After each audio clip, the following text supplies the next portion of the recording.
छात्रों और सभी प्रिय मित्रों, आप सभी का मेरे YouTube channel Uma literature academy पर बहुत बहुत स्वागत है।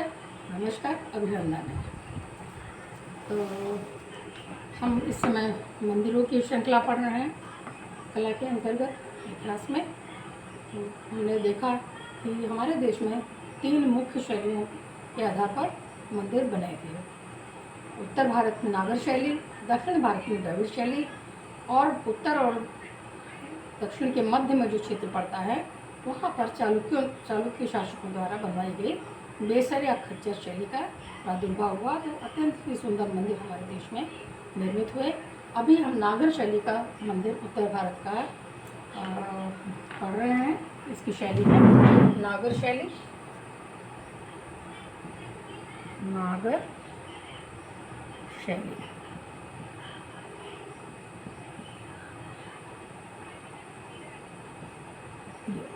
ध्यान रखिएगा।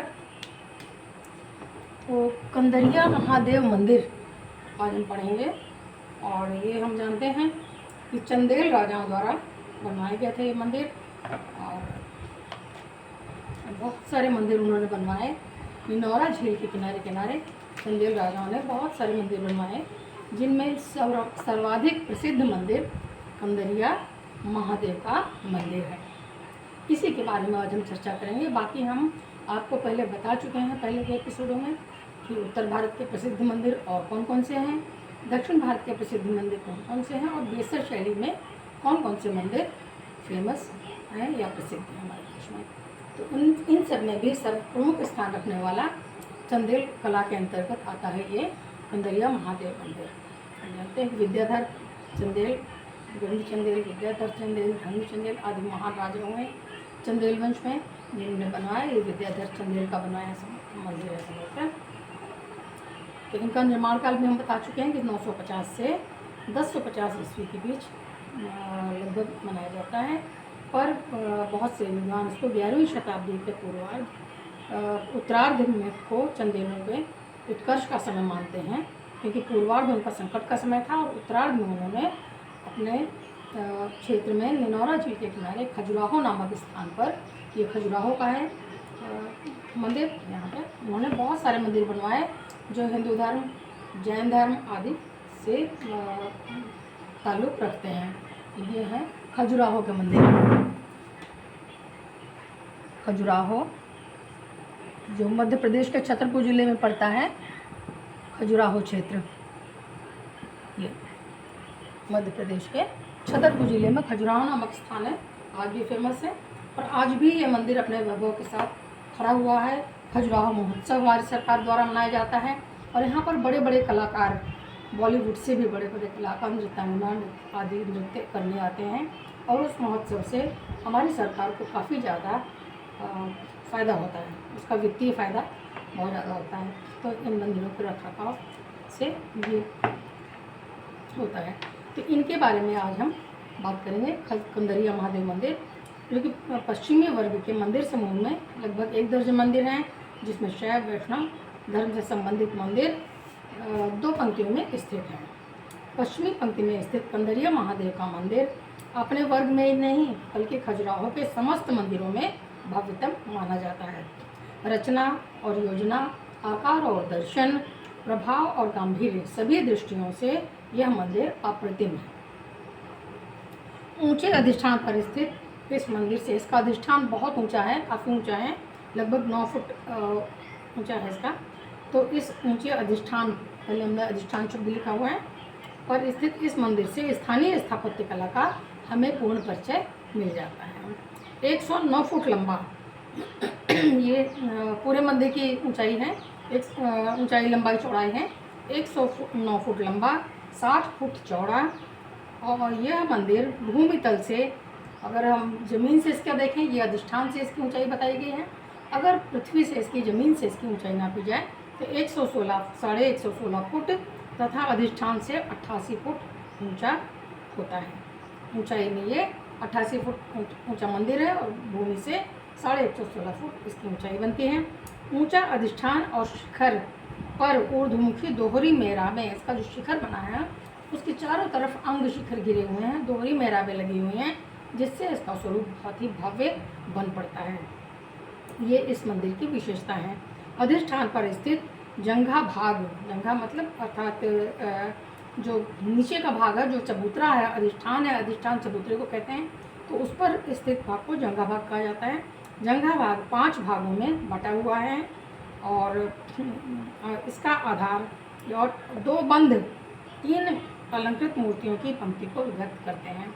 अर्थात इस चबूतरे में ही के ऊपर जो जंघा भाग है वहाँ पर 2 लाइनें, आड़ी लाइनें, क्षैतिज लाइनें खींची हुई हैं, जिससे वो 3 भाग में विभक्त वह पोषण हो जाता है और वह उस पर अत्यंत ही सुंदर मूर्तियों का अलंकरण किया गया है या तक्षण किया गया है, जो उसको भव्यता प्रदान करते हैं। मंदिर की जो आधार योजना है वह दोहरी भुजाओं का क्रॉस है, अर्थात जो चबूतरा बना है वो दोहरी भुजाओं के क्रॉस जैसा बनता है, बिल्कुल ऐसा, ऐसे ऐसे ऐसे ऐसे, यह उसकी योजना बनी हुई है। तो दोहरी भुजाओं के क्रॉस जैसे पर इसी के ऊपर मंदिर का पूरा किया गया है। तो हमें एक ये मिलता है, ये शेप मिलता है मंदिर का। इसके ऊपर मंदिर, ये अधिष्ठान है, अधिष्ठान के ऊपर मंदिर निर्मित हुआ। तो दोहरी भुजाओं का क्रॉस है। मंदिर का अंतः भाग भी अपने आकार और विस्तार के कारण अत्यंत ही प्रभावशाली है। पूर्व की ओर बने इसके प्रवेश द्वार पर, अब हम आते हैं इसके प्रवेश द्वार पर, जो पूर्व की ओर बना हुआ इसका प्रवेश द्वार, जिससे सूर्य की किरणें सीधे मंदिर में पड़ती हैं।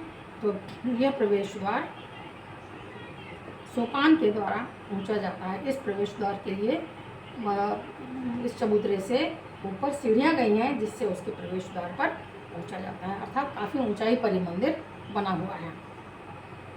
प्रवेश द्वार पर 2 मकर तोरण हैं।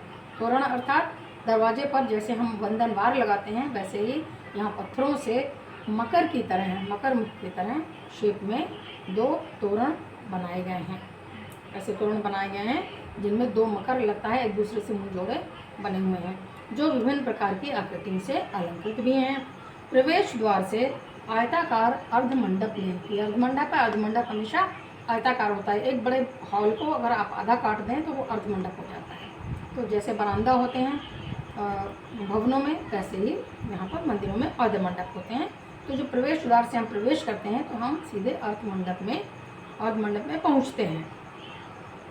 और अर्धमंडप को जब पार करते हैं तो वर्गाकार महामंडप में पहुँचा जाता है।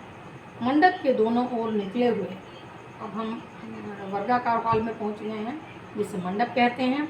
और इसी मंडप के दोनों ओर निकले हुए बेड़े भाग हैं, जिन्हें पक्षावकाश कहते हैं।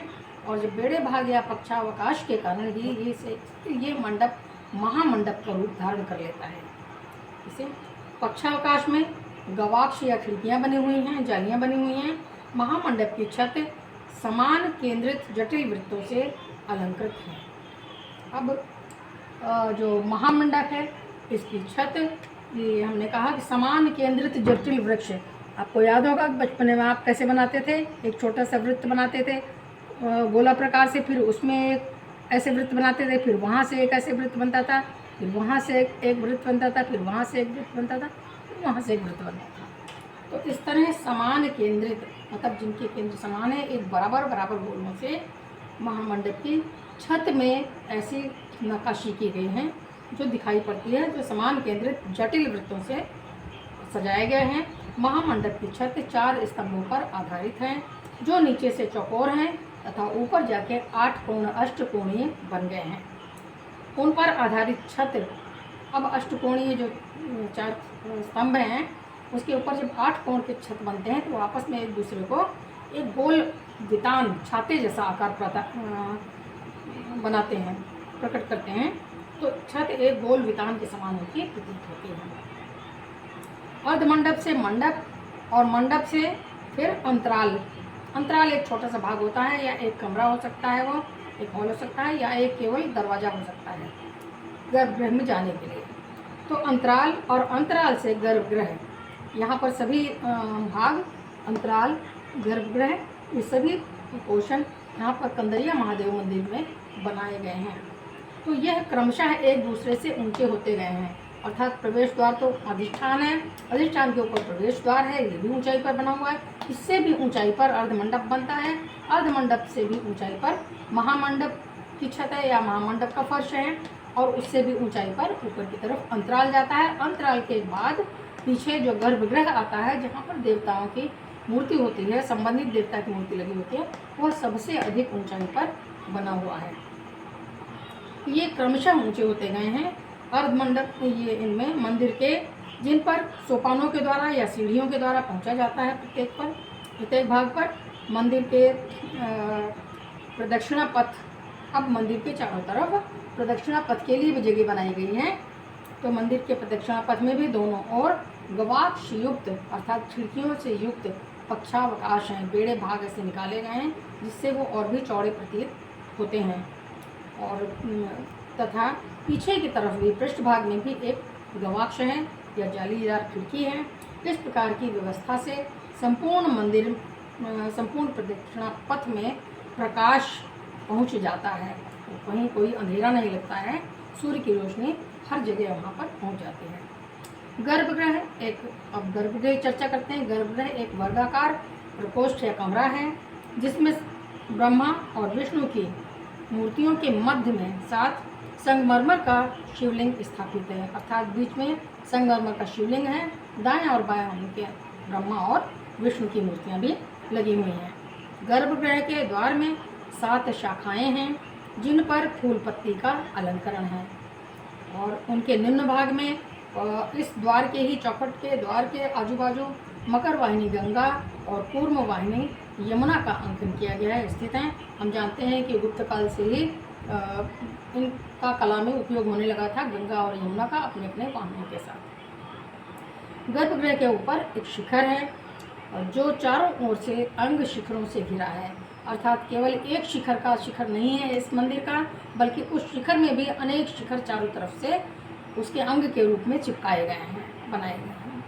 शिखर की यह योजना अंतराल, महामंडप, अर्धमंडप के शिखर पर भी है, यानी सभी ये जो सभी अंग बने हुए हैं इन सबके शिखर हैं। प्रवेश द्वार का भी शिखर, अर्धमंडप का भी शिखर है, मंडप महामंडप का भी शिखर है, अंतराल का भी शिखर है और गर्भगृह का भी शिखर है, जो क्रमशः एक नीचे से ऊपर की तरफ होते चले गए हैं, ऊंचे होते चले गए हैं, और सभी के शिखरों में उनके अंग शिखर चिपकाकर बनाए गए हैं, लगाकर। तो इससे मंदिर की भव्यता बहुत अधिक बढ़ जाती है। तो मंदिर के सभी अंगों के ऊपर स्थित शिखर अपने अपने अंग शिखरों से घिरे हैं। अर्धमंडप, महामंडप, अंतराल और गर्भगृह के शिखर क्रमशः ऊंचे होते गए हैं, अपने अपने अंग शिखरों से घिरे क्रमशः ऊंचे होते गए ये शिखर पर्वत शिखरों का दृश्य उपस्थित करते हैं। ऐसा लगता है किसी पहाड़ को ही यहाँ पर लाकर रख दिया गया है। इस विषय में विद्वानों में डॉक्टर S.K. सरस्वती के विचार में यहाँ पर रखना चाहूँगी।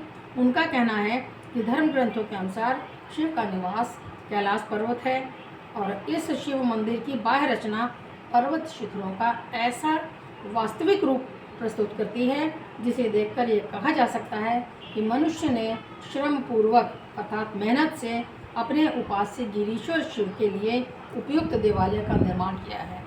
ऐसा लगता है साक्षात शिव कैलाश सहित यहाँ पर आकर बैठ गए हों। तो ये बहुत खूबसूरत मंदिर है जो देखने लायक है, जिससे मौका मिले जीवन में अवश्य इसके दर्शन करिए।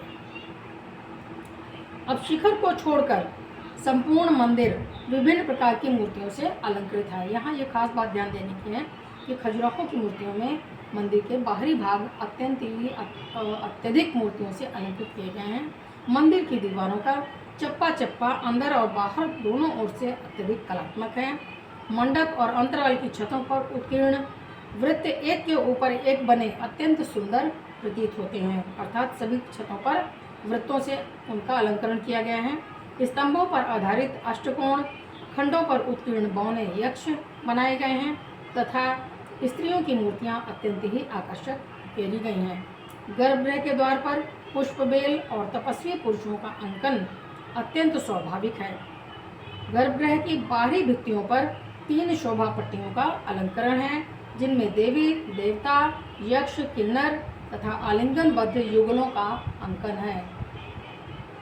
प्रदक्षिणा पथ में 8 दिशाओं में, हम जानते हैं, हम 4 दिशाओं को आमतौर पर जानते हैं, लेकिन दिशाएं 10 होती हैं, एक ऊपर की एक नीचे की मिलाकर, बाकी 4 दिशाओं के कोनों पर भी 4 दिशाएं होती हैं। जैसे उत्तर और पूर्व के कोने पर ईशान दिशा होती है, पूर्व और दक्षिण के कोने पर आग्नेय कोण होता है, आग्नेय दिशा होती है, और दक्षिण और पश्चिम के कोने पर नैऋत्य कोण होता है, और जिसको नैऋत्य दिशा कह सकते हैं, और पश्चिम और उत्तर के कोने पर वायव्य कोण होता है, जिसे वायु की दिशा माना जाता है। तो उत्तर, दक्षिण, पूर्व, पश्चिम और ईशान, आग्नेय, नैऋत्य और वायव्य, ये मिलाकर 8 दिशाएं हो जाती हैं।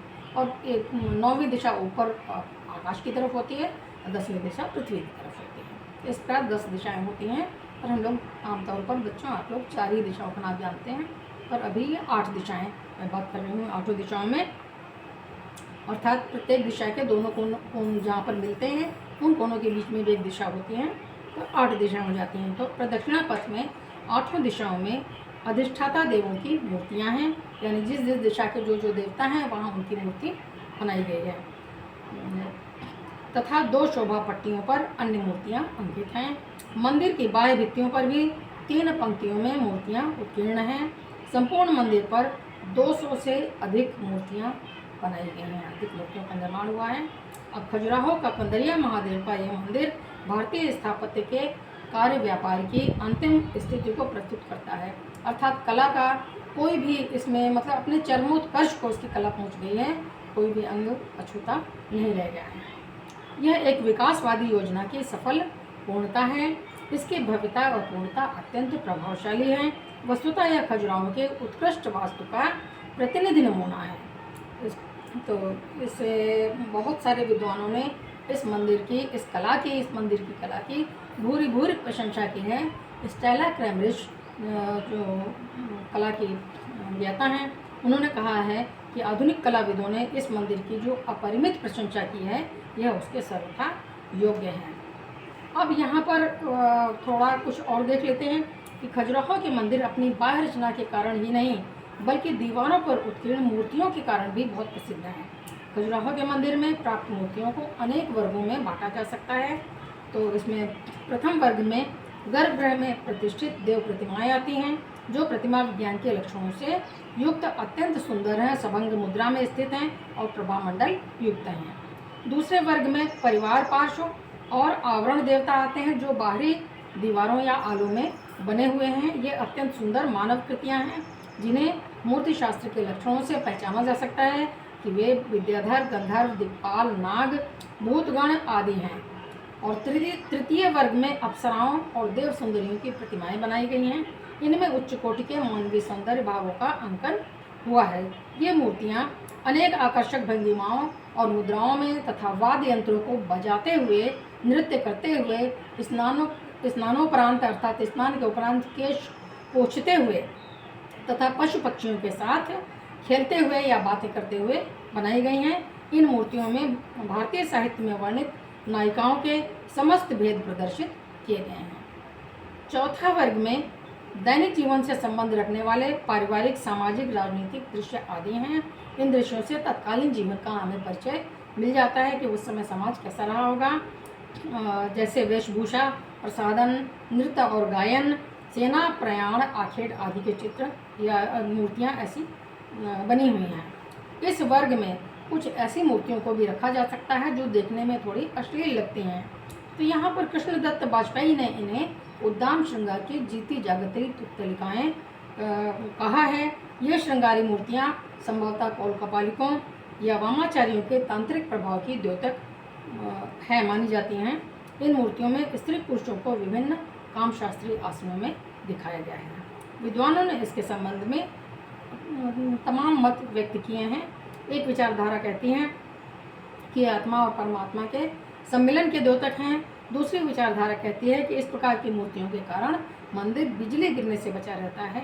तीसरी विचारधारा इसे सृष्टि के सिद्धांत से जोड़ती है, और चौथी विचारधारा के अनुसार मूर्तिकार ने जीवन की नग्न सत्यता को इन मूर्तियों द्वारा व्यक्त किया है। पांचवी विचारधारा यह है कि यह मूर्तियाँ भक्तों के संयम की परीक्षा लेने के लिए बनाई गई हैं। जो भक्त इन्हें देखकर भी विचलित नहीं होता, और श्रद्धापूर्वक अपने इष्ट देव की तपस्या में लीन रहता है, वही सच्चा भक्त है। इन मूर्तियों का कारण जो भी हो, पर इतना कहा जा सकता है कि जीवन के दो प्रमुख पुरुषार्थ धर्म और काम, इनकी एकत्र संयोजना से इन मंदिरों में लौकिक और आध्यात्मिक भावों का अद्भुत समन्वय हुआ है, अद्भुत मिलन हुआ है। शिल्प सौंदर्य की दृष्टि से ये खजुराहो की उत्कृष्ट कलाकृतियाँ हैं। मूर्तियों के 5वें वर्ग में पशु और पक्षियों तथा प्राकृतिक दृश्यों को देखा जा सकता है। विभिन्न प्रकार के पुष्प, पत्र, बेल आदि से मंदिर अलंकृत है। पशुओं में सर्वाधिक चित्रण श्रृंग युक्त सिंह का हुआ है, अर्थात शेर के सिंह बनाए गए हैं। और प्रकृति और मानव के अनेक लौकिक और भावात्मक खजुराहो में सारे भाव साकार हो उठे हैं। इस प्रकार खजुराहो में वास्तुकला एवं मूर्तिकला का उत्कृष्टतम रूप हमें देखने को मिलता है। तो आज कंदरिया महादेव मंदिर के बारे में आज मैंने आपको बताया। आशा है कि ये सभी बातें आपको समझ में आ गई होंगी। अगर पसंद आए तो उसको थोड़ा बहुत टाइम बढ़ाइए, आप लोग देखिए। आपके कोर्स से भी संबंधित है, और यदि आप कंपटीशन की तैयारी करते हैं, प्रतियोगिता परीक्षाएं करते हैं, तो उसमें भी ये बहुत काम आने वाली हैं बच्चों। तो इसलिए उसको अनदेखा ना करें, कृपया ऐसे अवश्य देखें, मेरी मेहनत को सफल करें। और धन्यवाद के साथ मैं ये कहना चाहती हूँ, हो सके तो लाइक, और अगर पसंद आए तो सब्सक्राइब भी अवश्य करिए। Thank you very much.